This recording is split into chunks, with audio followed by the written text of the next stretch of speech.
We got to talk just a little bit about where they were in their careers at this point.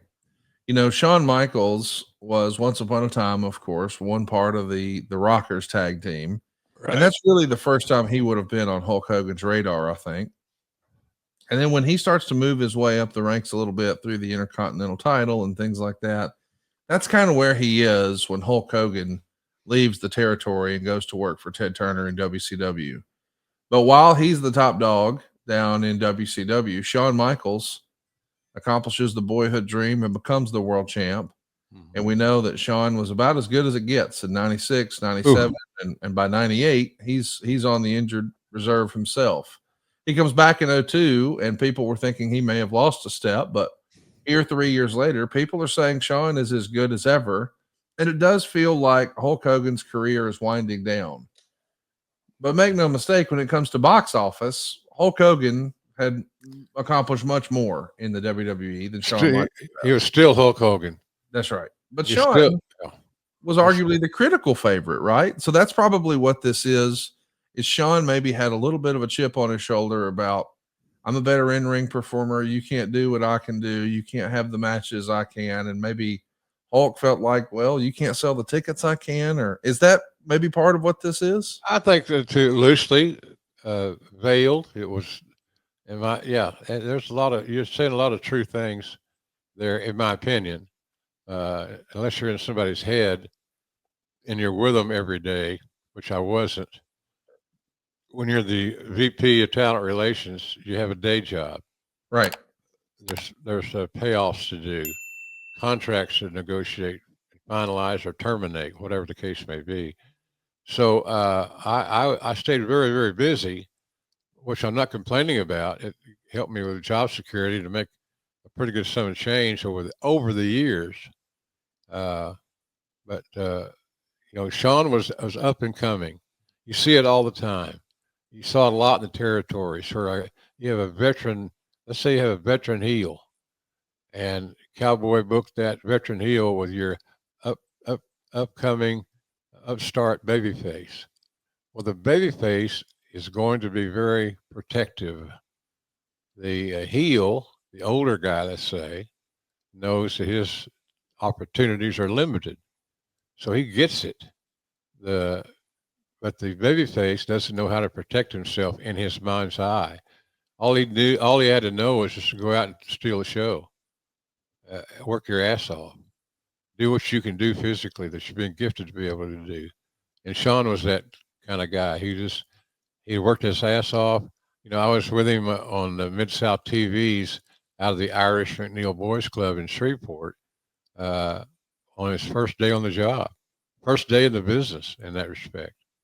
So I've been on Shawn's journey with him from the day one, and I'm happy that he's got a new life. He likes himself.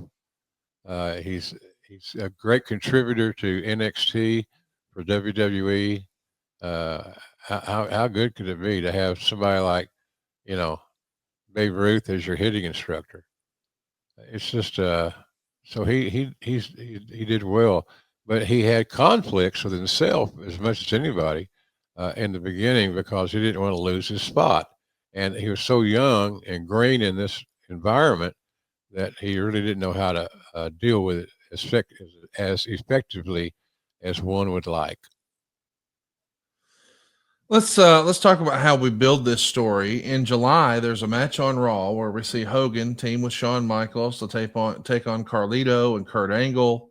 And afterwards, Hogan is victorious, of course, along with Shawn Michaels. And Hogan's going to start doing his posing routine, and fans seem to be digging it. When all of a sudden, Shawn Michaels nails him with a super kick, and the place goes silent. Meltzer would say, really well done. The turn saved what was otherwise not much of a show. Michaels had always turned down requests to go heel, citing religion. And my feeling is if Michaels is that tight with God, God would probably let him know that trying to work with Hogan as a babyface isn't the right move.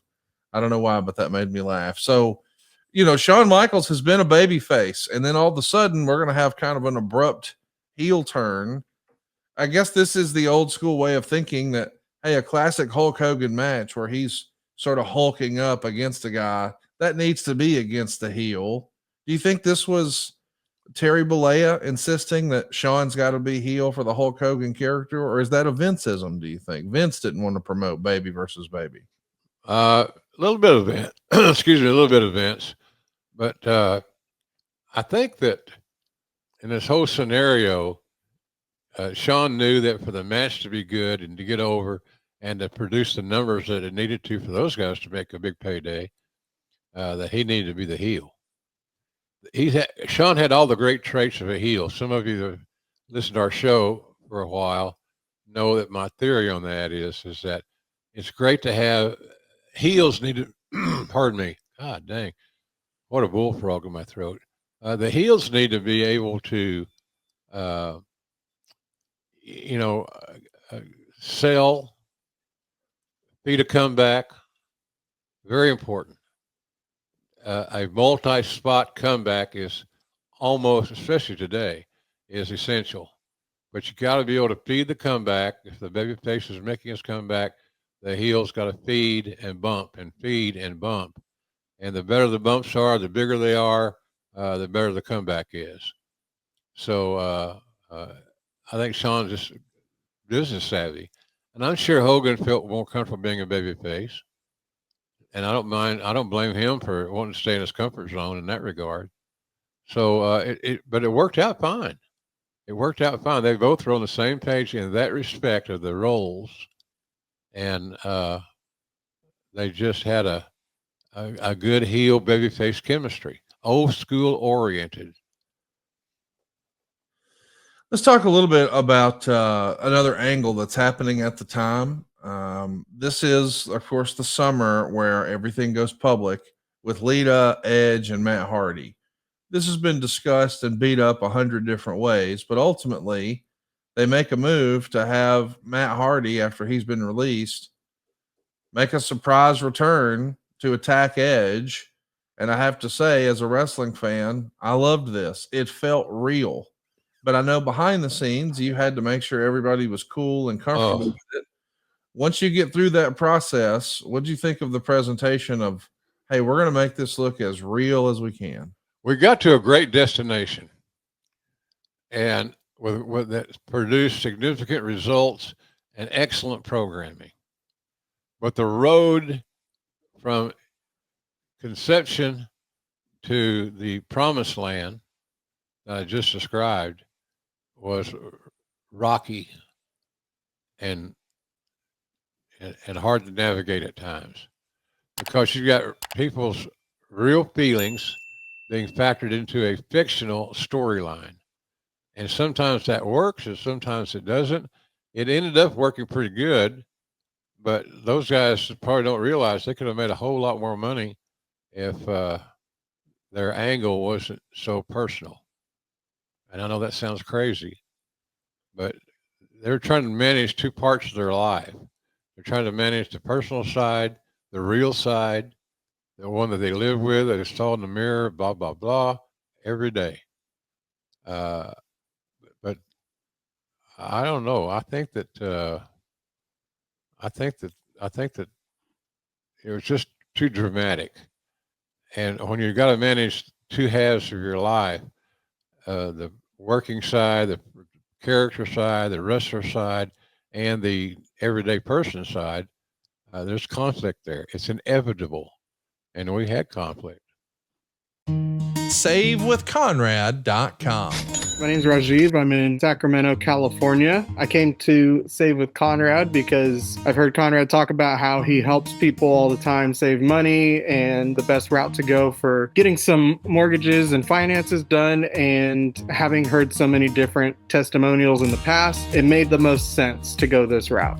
We were in the market for a new house and we wanted to know what we could afford. So we spoke with Steve and then Diane to get through the pre-approval process to see what we could afford. And then once we were able to understand that aspect of it, that was when we were able to shop around for a house to get a mortgage through Save with Conrad. Everybody on the team was great. Everybody really explained everything fully to where it was more in like layman's terms to where I could understand it as someone not in the business or having shopped around for houses too many times. So being able to understand every step of the process and talking with everyone on the team about that was really, really helpful. And it made me feel really confident that I was going the right route. I would definitely recommend Save with Conrad to others. I know that sometimes people look at it and they go, oh, they're based in Alabama. What could they help me with? But I'm out here in California, and they were able to square everything away and get things done really quickly, as opposed to sometimes even people out here don't move as quickly as the Save with Conrad team. So everything was really well done, really efficient, and I would definitely recommend Save with Conrad to others.